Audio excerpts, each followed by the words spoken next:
paz do Senhor, queridos irmãos.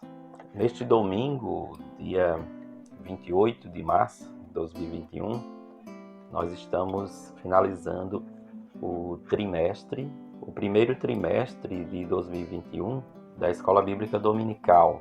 E vamos estudar hoje a lição de número 13.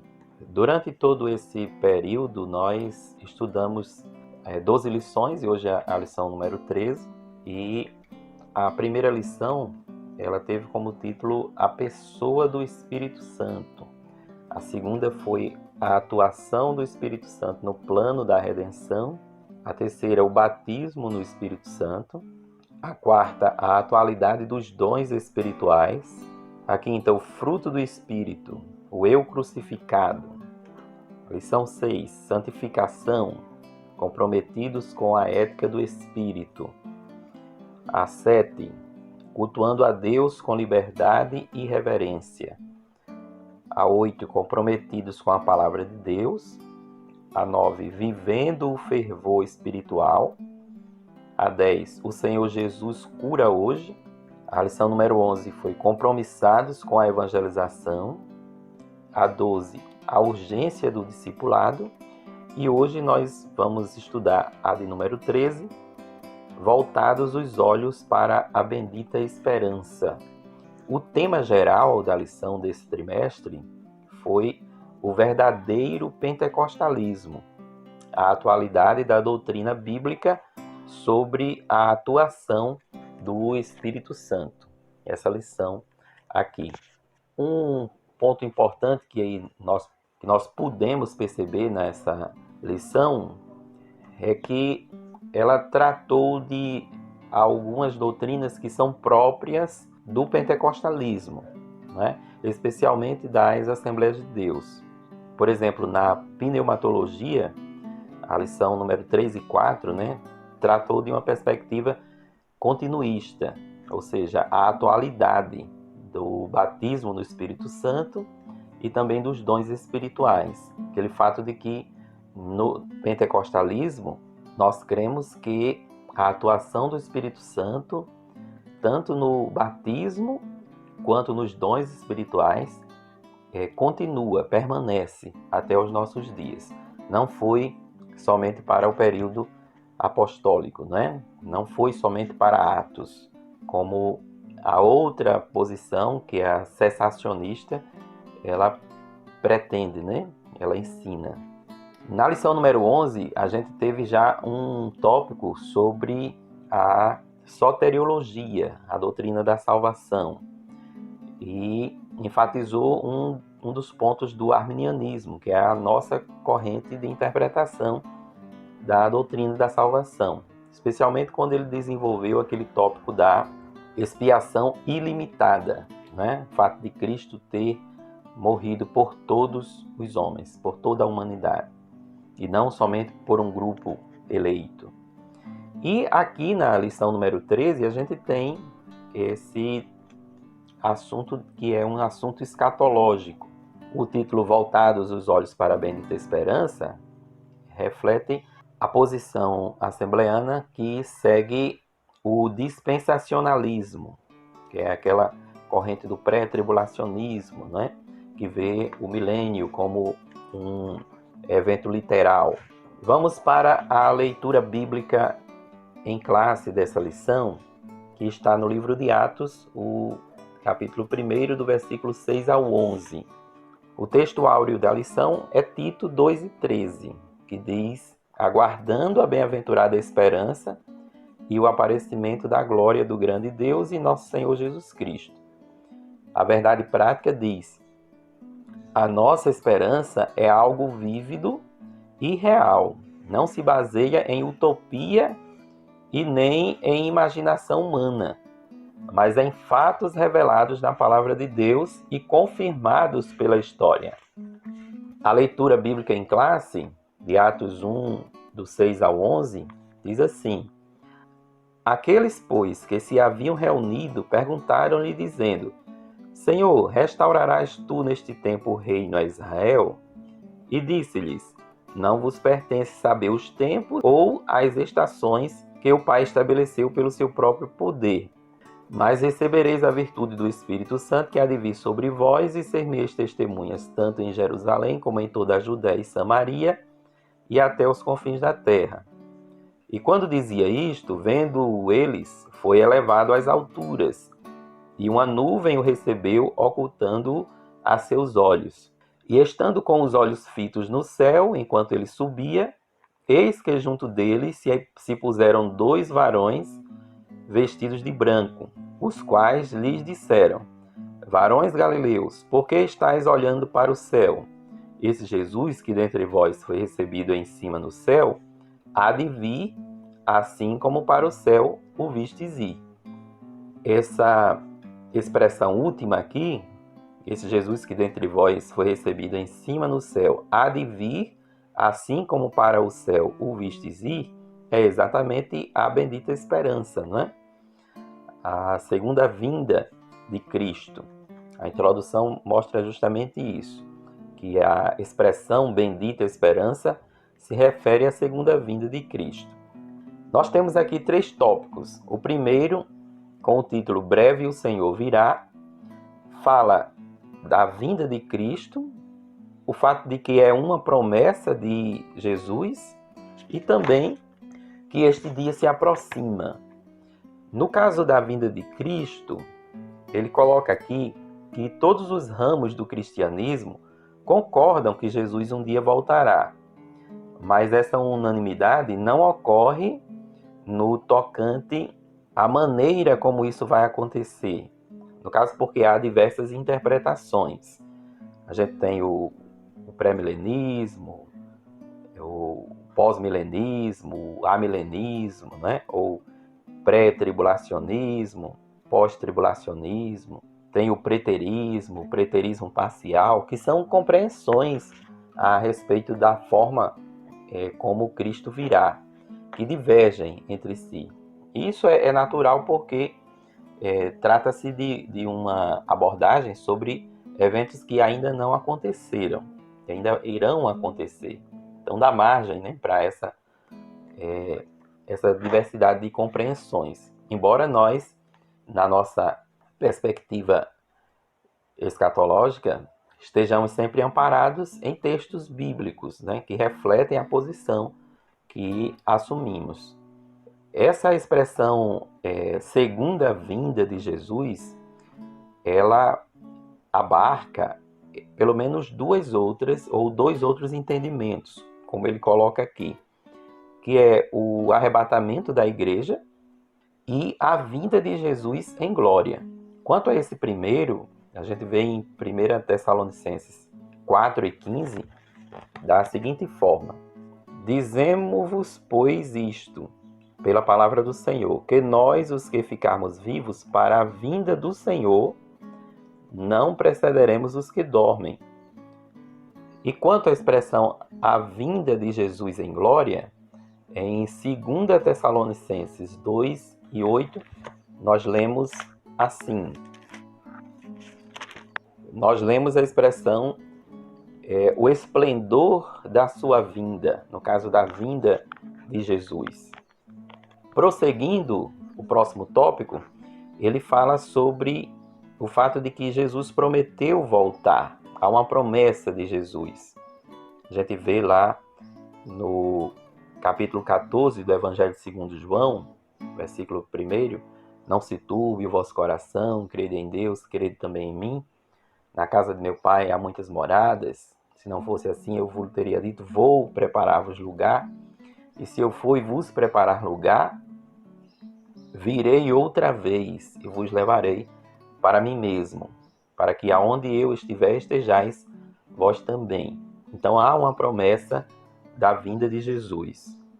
Um comentário aqui é de que parece que os discípulos eles não tinham uma compreensão exata disso, né? Porque eles perguntaram: Senhor, restaurarás tu neste tempo o reino a Israel?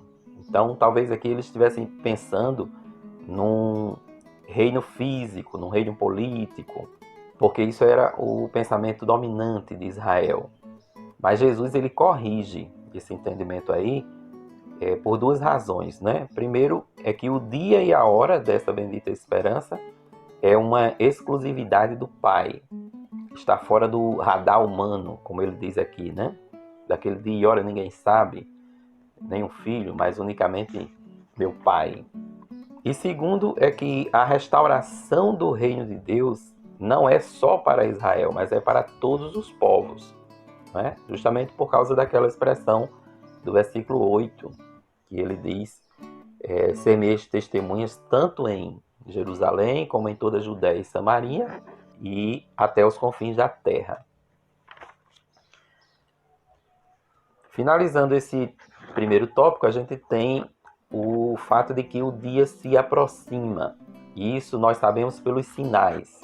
Capítulo 24 de Mateus, ele dá uma lista de sinais da vinda de Jesus. Agora aqui, o comentarista coloca 2 sinais.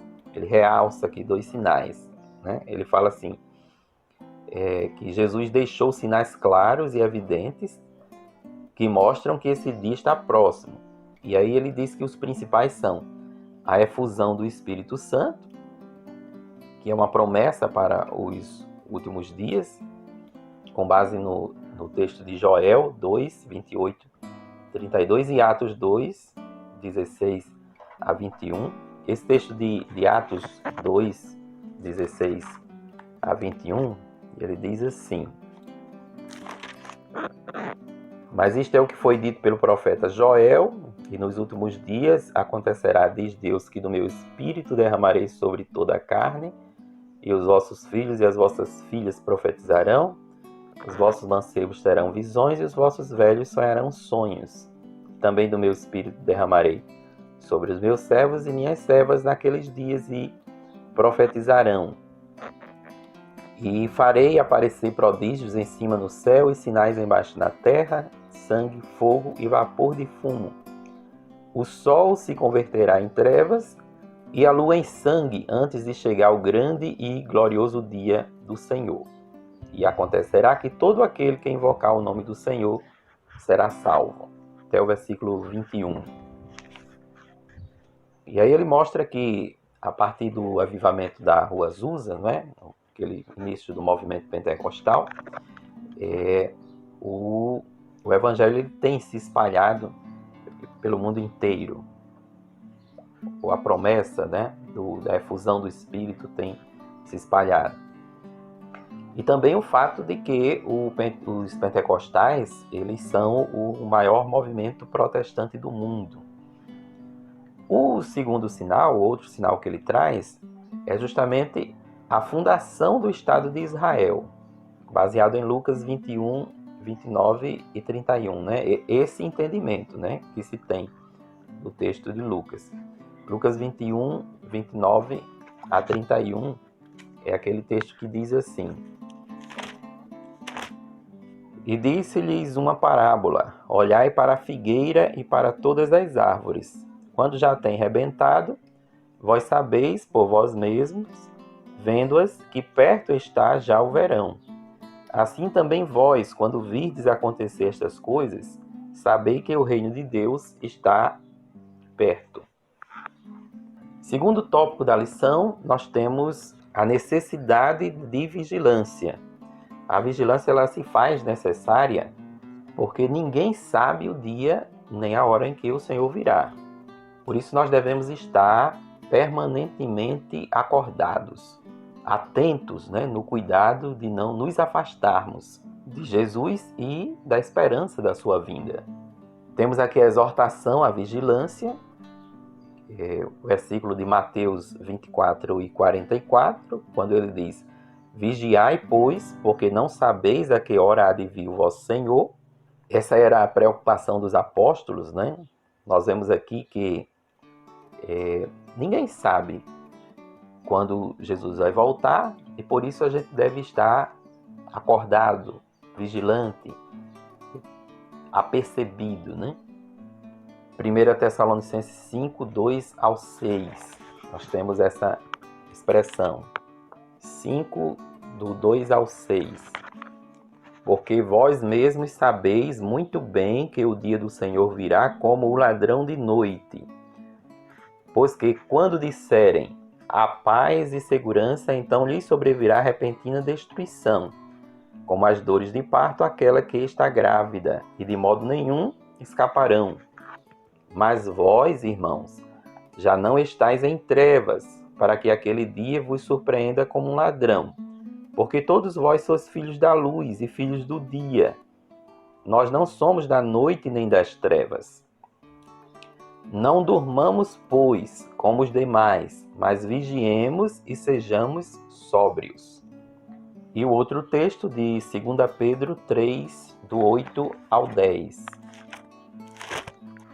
Mas, amados, não ignoreis uma coisa, que um dia para o Senhor é como 1000 anos e 1000 anos como um dia. O Senhor não retarda a sua promessa, ainda que alguns a tenham por tardia, mas é longânimo para convosco, não querendo que alguns se percam, senão que todos venham a arrepender-se.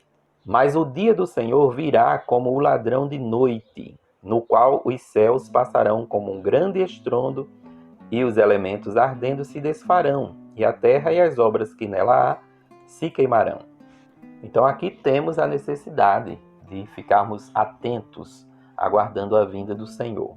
Ele faz referência aos falsos alarmes, né? Que são as previsões, as falsas previsões que alguns líderes religiosos fizeram. E como não deu certo, reinterpretaram, mas Jesus não voltou, né? O fato é esse. E aí a gente precisa ficar atento a isso. Especialmente porque é um erro tentar adivinhar os tempos e as estações, como no versículo de número 7 da leitura bíblica em classe. E disse-lhes: não vos pertence saber os tempos ou as estações que o Pai estabeleceu pelo seu próprio poder. Aqui no último tópico, que ele fala sobre viver com fidelidade, adotar um estilo de vida cristão na esperança da vinda de Jesus, ele finaliza tratando sobre esse ponto dos tempos e estações. Não vos pertence saber os tempos e as estações, que essa foi uma resposta dupla, uma vez que tempos, o termo grego que aparece lá é cronos, que significa um longo período, né? É o período cronológico. E aí haveria um espaço de tempo para a pregação do Evangelho entre a descida do Espírito Santo e a vinda de Jesus. E a outra expressão, estações, nesse versículo, o termo grego é kairos, que significa ocasião, né? Seria um tempo oportuno ou um tempo definido, um tempo específico. Se refere então aos eventos críticos que devem acompanhar o estabelecimento do reino de Deus. E, portanto, tempos e estações são prerrogativas de Deus. Por isso, nós não devemos especular a respeito de uma data exata, de uma data fixa, como fizeram as falsas previsões. Finalmente, irmãos, temos a conclusão que devemos viver em fidelidade a Deus, aguardando a sua vinda.